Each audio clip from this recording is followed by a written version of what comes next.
గెత్సెమని తోటలో చెమట రక్తముగా మార్చబడిన దృశ్యాన్ని చూస్తారండి. ఎంత ఒత్తిడికి గురి అయ్యాడు మన ప్రభువు మన నిమిత్తమై, నీ నిమిత్తమై. ఆయన తలపైన ముళ్ళు మన తలంపుల కోసం, మన పాపపు తలంపుల కోసం. ఆయన చేతిలో గాయాలు, ముళ్ళు మనం ఈ చేతి ద్వారా చేసిన భయంకరమైన పాపాలు బట్టి.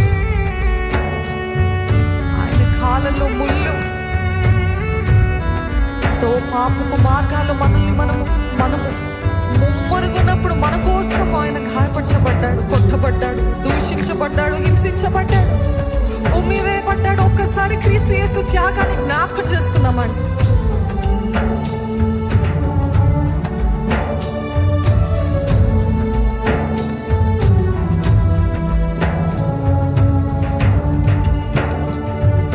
సిలువ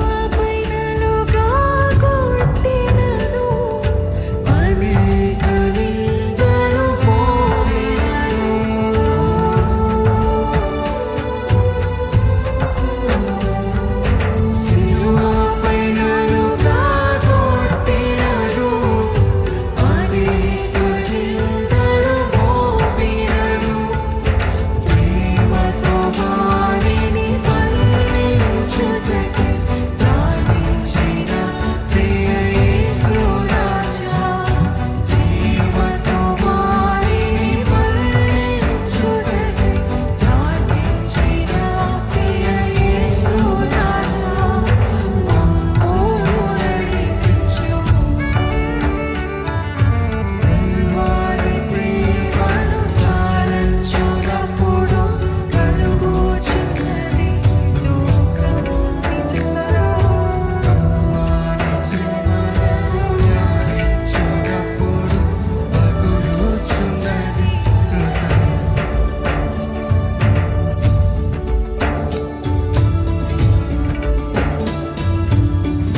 ప్రభువా.